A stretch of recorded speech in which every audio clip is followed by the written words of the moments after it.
ખુશી રાહત પેકેજ 2025 હેઠળ અમરેલી જિલ્લામાં 680 કરોડ રૂપિયાની ચૂકવણી 2.04 લાખ ખેડૂતોને સીધી સહાય. અમરેલી જિલ્લામાં કમોસમી વરસાદ અને કુદરતી આફતોથી થયેલા પાક નુકસાન બાદ રાજ્ય સરકાર દ્વારા જાહેર કરાયેલા ખુશી રાહત પેકેજ 2025 અંતર્ગત ખેડૂતોને મોટી રાહત મળી છે. જિલ્લામાં કુલ 680 કરોડ રૂપિયાની ચૂકવણી કરવામાં આવી છે, જેના કારણે હજારો ખેડૂતોને આર્થિક સંબળ મળ્યું છે. આ અંગે માહિતી આપતા જિલ્લા ખેતીવાડી અધિકારી જિગ્નેશ કાનાણીએ જણાવ્યું હતું કે અમરેલી જિલ્લામાં પાક નુકસાન અંગે કુલ 2,24,613 અરજીઓ ખેડૂતો દ્વારા કરવામાં આવી હતી.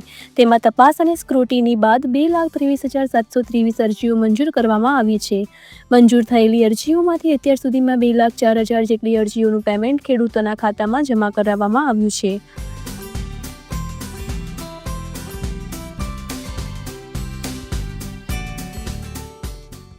જિલ્લા ખેતીવાડી અધિકારીએ વધુમાં જણાવ્યું હતું કે બાકી રહેલી અરજીઓમાં મુખ્યત્વે 15,000 જેટલા ખેડૂતોના DBT direct benefit transfer account સક્રિય ન હોવાને કારણે ચૂકવણી અટકી છે.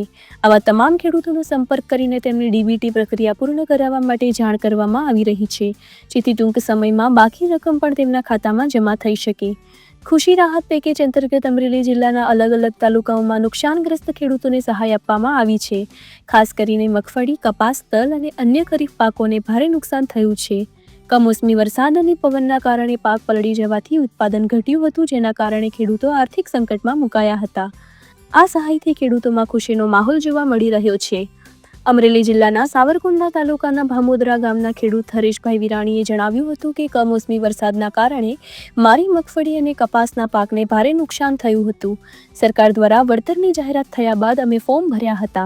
હવે આખરે 1 હેક્ટર માટે 22,000 રૂપિયા અને 2 હેક્ટર માટે કુલ 44,000 રૂપિયાની સહાય સીધી અમારા ખાતામાં જમા થઈ છે. સરકારની આ મદદથી ફરી ખેતી શરૂ કરવાની હિંમત મળી છે. ખેડૂતોનું કહેવું છે કે સમયસર મળેલી આ સહાયથી બીજ, ખાતર અને આગામી વાવેતરની તૈયારી કરવા માટે મદદ મળી છે. ખાસ કરીને નાના અને સીમિત ખેડૂત માટે આ રકમ ખૂબ ઉપયોગી સાબિત થઈ છે. જિલ્લા પ્રશાસન દ્વારા ખાતરી આપવામાં આવી છે કે બાકી રહેલા તમામ પેમેન્ટ પણ ડીબીટી પ્રક્રિયા પૂર્ણ થયા બાદ ઝડપથી ચૂકવી આપવામાં આવશે. ખુશી રાહત પેકેજ 2025 અમરેલી જિલ્લાના ખેડૂતો માટે સંજીવની રૂપ સાબિત થયું છે અને સરકારની ખેડૂતો પ્રત્યેની સંવેદનશીલતા ફરી એકવાર સ્પષ્ટ થઈ છે.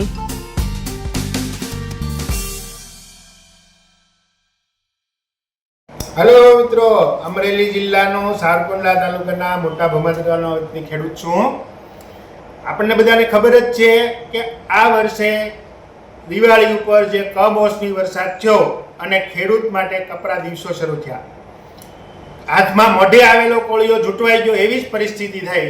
પણ એ સમયે આપણી સંવેદનશીલ સરકારે જે ઝડપી નિર્ણય લીધો અને ખેડૂતોને પોતાના વળતર પેટે કંઈ ને કંઈ આપી શકાય એના માટે ઝડપી નિર્ણય લઈ હેક્ટર દીઠ 22,000 રૂપિયા ખેડૂતના ખાતામાં ઝડપથી આવે એના માટેનું સરસ મજાનું આયોજન કરી અને લગભગ 1.5 મહિનાની અંદર ફોર્મ ભરાવી અને દરેક ખેડૂતના ખાતામાં પૈસા આવી જાય આવી વ્યવસ્થા કરી અને હેક્ટર દીઠ 22,000ની ચૂકવણી ત્વરિત અત્યાર સુધીના સમયની અંદર કહીએ તો ઝડપી નિર્ણય લઈ અને ઝડપી ખેડૂતના ખાતામાં પૈસા આવે એવી આ પહેલી ઘટના હોય એવું મને લાગે છે.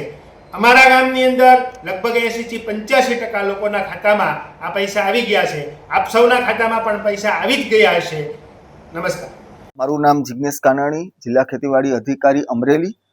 અમરેલી જિલ્લામાં કૃષિ રાહત પેકેજ 2025 પરત્વે અમરેલી જિલ્લામાં જે ખેડૂતો નુકસાન થયેલું છે એમાં 2,24,613 અરજીઓ એ ખેડૂતો દ્વારા કરવામાં આવેલી હતી અને જેની સ્ક્રુટિની થઈ અને 2,24,034 અરજીઓ જે છે એને પ્રોસેસ કરવામાં આવી છે. જે પૈકી હાલ 2,23,736 અરજીઓ જે છે એ ગ્રામ સેવક દ્વારા વિવિધ તબક્કે રિસીવ કરી, એપ્રુવલ કરી અને એનું પેમેન્ટ માટેની આગળની કાર્યવાહી કરવામાં આવેલી છે. એ તમામ અરજીઓ સ્ક્રુટિની થઈ અને જિલ્લા કક્ષાએ ઓનલાઈન પણ આવેલી છે. ઓનલાઈન અરજીઓ પૈકી 2,04,000 અરજીઓ અને અત્રેથી એપ્રુવલ આપી અને એના બિલો બનાવી અને તાત્કાલિક ધોરણે આધાર બેઝ પેમેન્ટ અત્રેથી હાથ ધરવામાં આવેલું હતું, જેમાં 680 કરોડ રૂપિયાની સહાય છે એ આધાર બેઝ ખેડૂતોના ખાતામાં જમા આપવામાં આવેલી છે. ઝારના 15,000 ખેડૂતોની એવી અરજીઓ જે છે જેમાં આધાર કાર્ડ આધાર બેઝ અથવા તો ડીબીટી ચાલુ નથી, તો એવા અરજદારોને સંપર્ક કરી અને એમાં ઝડપથી એનું ડીબીટી થાય એ બાબતના પ્રયત્નો છે એ જિલ્લા વહીવટી તંત્ર હાથ ધરી રહ્યું છે.